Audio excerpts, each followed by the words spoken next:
We are in the midst of Ashwapati's description of a vision, a living vision that he had, and he is describing how the pioneers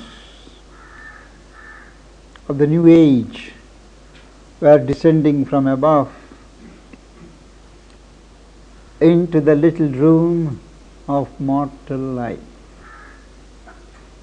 Compared to the infinite vasts from where they come, our mortal world looks like a petty, a small little room.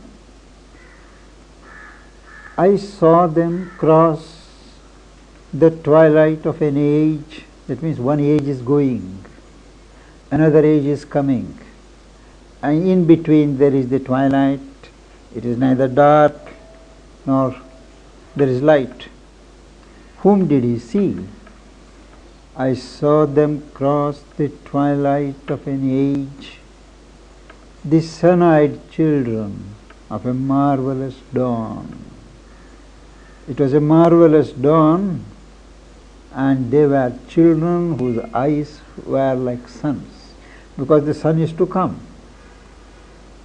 The great creators with wide brows of calm. Once again, a very familiar imagery of Sri Aurobindo, who always describes how a background of calm, a status of peace is indispensable for any creative effort to proceed. Here he says, the great creators with wide brows of calm. Their brows were full of calm, and they were massive barrier breakers of the world. Whatever barriers are there in this world for the new creation, they were massively breaking those barriers.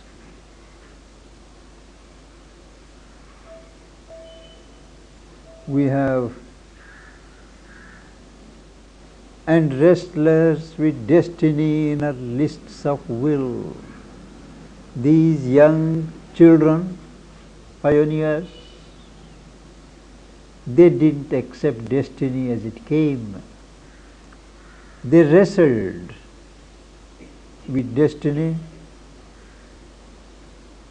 They opposed their own will to the will of the destiny. The laborers in the quarries of the gods. Imagery is, there are huge mines, like gold mines, silver mines. These are something supernatural mines, owned by the gods, and these pioneers were laborers, working to bring out the precious things from the mines. The messengers of the incommunicable. From the human end, one can't communicate with that truth, but they are the messengers, bringing intimations from that reality, the architects of immortality. They are the persons who are going to build here immortality in a world of mortality. They are coming to build immortality. Into the fallen human sphere they came, faces that wore the immortal's glory still. Though they have entered into this imperfect human sphere, they still have on their face that immortal glory. It is not lessened. Voices that commune still with the thoughts of God. Their voices were products of communion with the thoughts of God, not with the thoughts of the mind. Bodies made beautiful by the Spirit's light, not by external decorations, not by outer embellishments, but by the light of the Spirit, carrying the magic word that creates the moment it is uttered, the mystic fire, mystic to show that it has a divine quality about it, carrying the Dionysian cup of joy. That is, Dionysian belongs to the god of wine. That joy is so intoxicating, as if one has drunk from the cup of the Dionysian, god of wine. Approaching eyes of a diviner man, as they are coming, he sees their eyes. They are not human, but of a diviner man, not of an ordinary man, mortal man, but of a diviner man. Lips chanting an unknown anthem of the soul. Their lips were uttering something. They were the chants celebrating the glory of the soul. Feet echoing in the corridors of time, because they are coming somewhere beyond time. And as they step into the domain of time, their feet are echoing in the corridors, in the passages of time.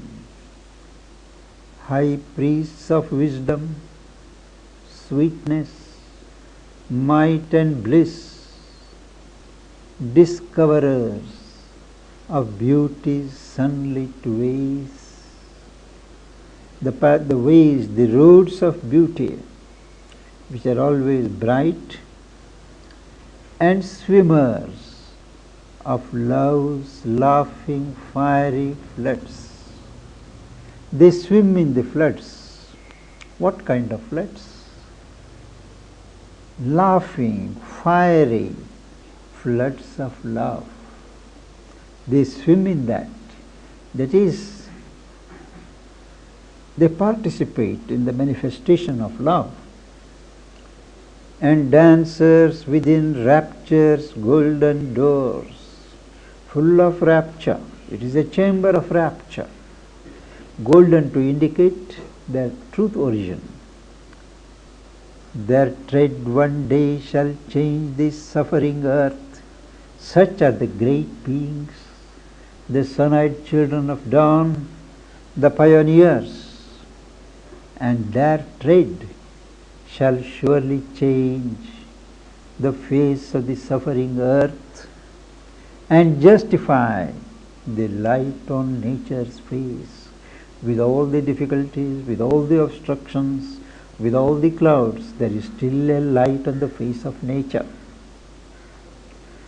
Very unreasonable, but still they will justify that the light had a reason to be there, because nature knows what is to come.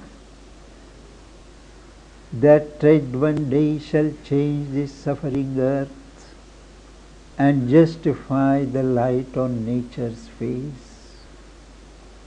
Although fate lingers in the high beyond, we really do not know what exactly is going to be the fate.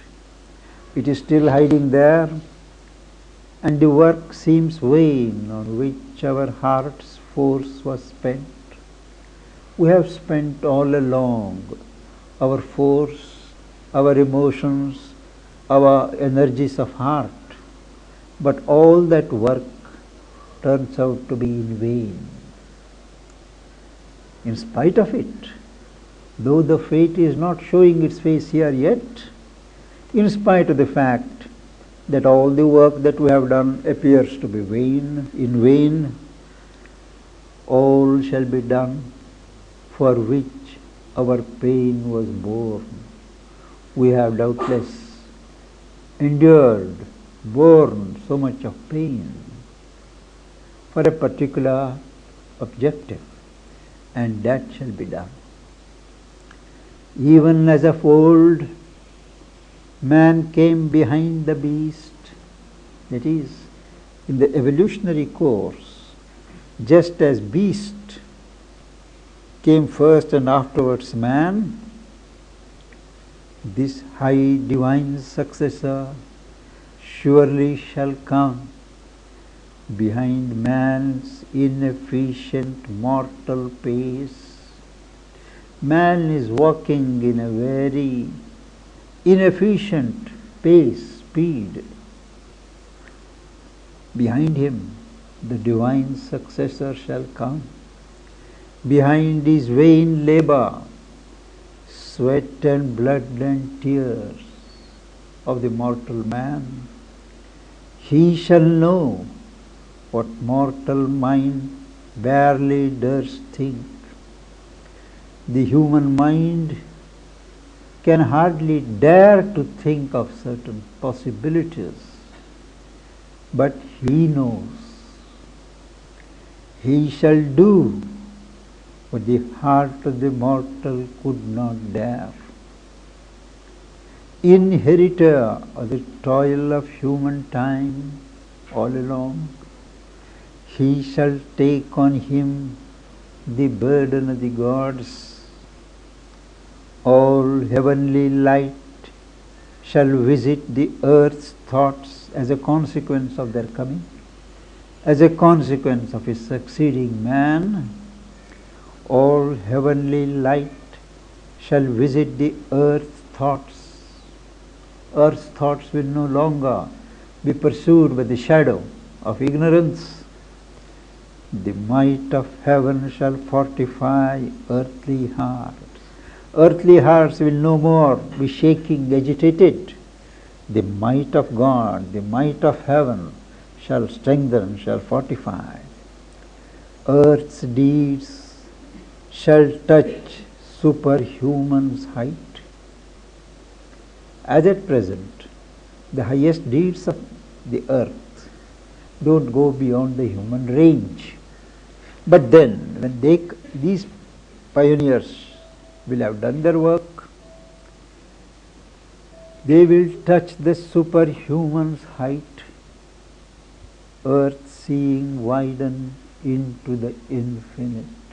It will no more be constricted in the boundaries of the finite, but will widen, expand into the infinite. Now all this is going to be, but at present, he says, I know all these things is going to happen, but as things stand, heavy, unchained weighs still the imperfect world. The splendid youth of time has passed and failed. Time was when time was young. Now time has become old. It has passed. It has failed to achieve anything. Heavy and long are the years our labor counts. We have put in hard labor, and all those years are heavy and long. And with all that, in spite of our effort, in spite of the passage of time, still the seals are firm upon man's soul. The seals, the badges which tie man down to the earth, they are firm. And weary is the ancient mother's heart. Ancient mother is the earth mother. She has borne so much. She has struggled so long that now her heart is weary, fatigued, tired. And now he addresses her, the divine power. O truth, defended in thy secret sun, you are not accessible. You are covered by your secret radiance. Voice of her mighty musings in shut heavens, on things withdrawn within her luminous depths. That is, her mighty musings, contemplations and thoughts, they are close to us, closed.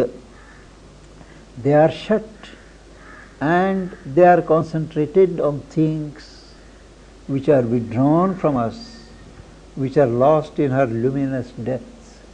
Now of those contemplations, thou art the voice of her mighty musings in shut heavens, on things shut, heavens are shut on things withdrawn within her luminous depths. O wisdom splendor, mother of the universe, creatrix, the eternal's artist bride. Here is Sri Aurobindo's that soft touch. After saying splendor, creatrix, he says, the eternal's artist bride. Linger not long with thy transmuting hand, pressed vainly on one golden bar of time. Time is like a harp, and her hand is pressed on one bar. It is not moving. He says, linger not long with thy transmuting hand. Thy hand is capable of transmuting.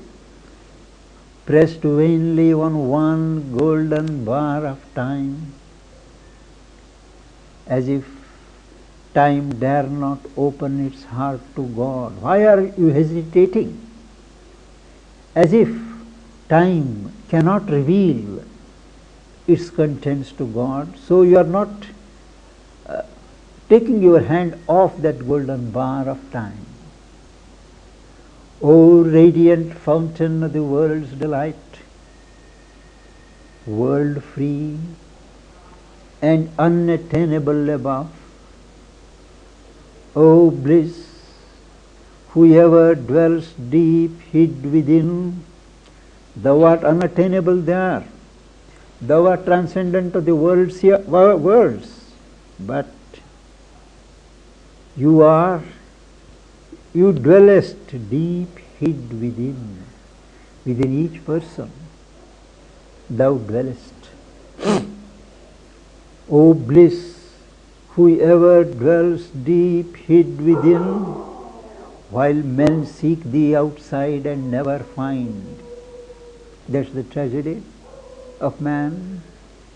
He seeks for God, he seeks for the divine outside, and he will never find it, because the divine is here, hidden within himself. Mystery and muse with hieratic tongue, hieratic priestly tongue. Whatever the tongue says, it comes true. Thou embodied mystery. Muse is the goddess of poetry, of contemplation, of poetry.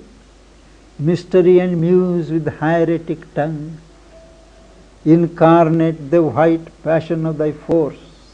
He tells her, incarnate, put out from thyself the white passion of thy force, pure passion of thy force.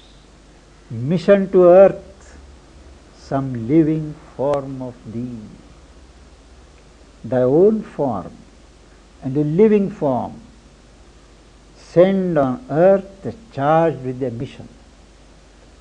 Incarnate the white passion of thy force, mission to earth some living form of thee. One moment fill with thy eternity. Just for a moment you come and fill it with thy infinity, eternity. Let thy infinity in one body live. She whom thou art going to incarnate, in that body let thy infinity live. All knowledge wrap one mind in seas of light. She should be such that her mind must float in the seas of light. And in those seas of light she shall find a knowledge. All love throbs single in one human heart. All the love in the universe shall throb in one single focus, in one human heart. Immortal, treading the earth with mortal feet, all heaven's beauty crowd in earthly limbs. Earthly limbs, physical body that she will be having, there those limbs shall be crowded with all the beauty of heaven. Omnipotence addressing her, because she is the embodiment of omnipotence. Girdle with the power of God, movements and moments of a mortal will. Here on earth there are moments of human will, there are movements of human will. Girdle them, circle them with the power of God, so that they can be effective. Pack with eternal might one human hour. In one human hour, press all thy might, and with one gesture change all future time. With a single gesture, action, all the future time shall be changed. Let a great word be spoken from the heights, and one great act unlock the doors of fate. He sums up, speak out that one great word from the heights, and do that one great act which will unlock the doors of fate, that will break the hold of fate. This was his prayer, his address. His prayer sank down in the resisting night, oppressed by the thousand forces that deny. Whenever there is an intense prayer, whenever there is an upward movement, there is always a denial, an obstruction by the forces of darkness, of beings that do not want us to go up, go ahead.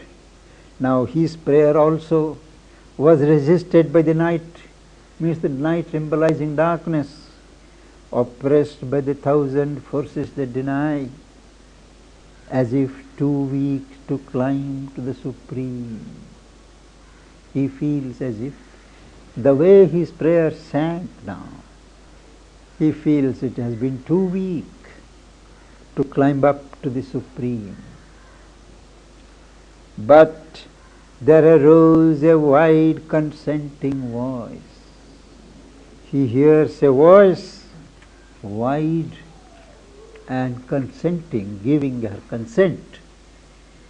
The spirit of beauty was revealed in sound. It was beautiful. Light floated round the marvelous vision's brow. He sees a vision. That figure, around that brow, light floated, and on her lips the immortal joy took shape. As she speaks, it is inundated with the joy of the immortal, and she says, O strong forerunner to Ashwapati, I have heard thy cry. One shall descend and break the iron law that holds everybody in captivity so long. One shall descend, one person, and break the iron law change nature's doom by the lone spirit's power. Nobody will be helping. It will act alone. A limitless mind that can contain the world. A sweet and violent heart of ardent calms, moved by the passion of the gods shall come. Such a mind, such a heart, impelled by the intensities of the gods, shall come to earth. All mights and greatnesses shall join in her. Beauty shall walk celestial on the earth. Beauty undimmed, unshadowed, in her pure celestial glory, shall walk on earth. Delight shall sleep in the cloud net of her hair. Her hair is imaged as a cloud net, net of clouds. In that delight shall sleep. Delight will ooze out of her hair.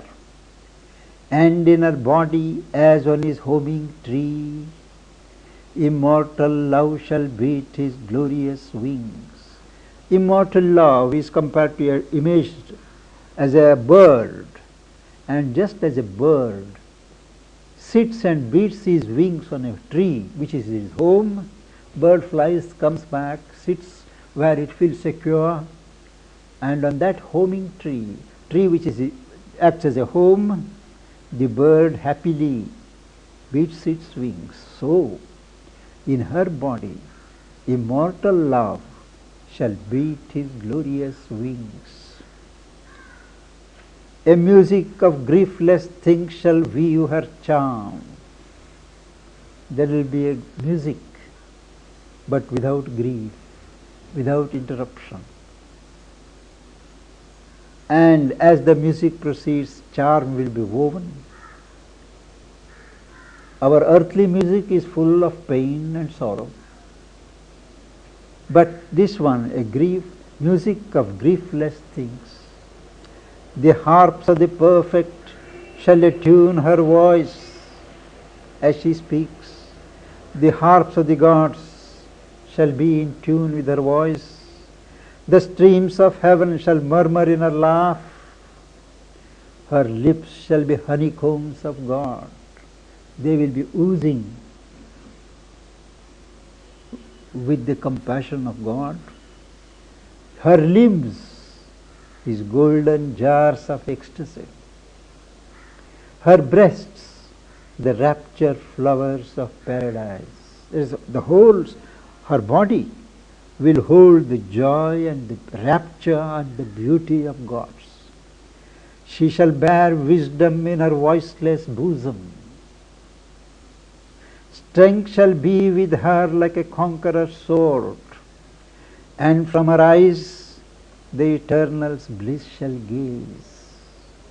Though in her hands there is the strength, in her eyes there will be the bliss of the eternal looking on the world. A seed shall be sown in death's tremendous hour. It will be a moment of death. It is only when Satyavan dies that Savitri manifests her power.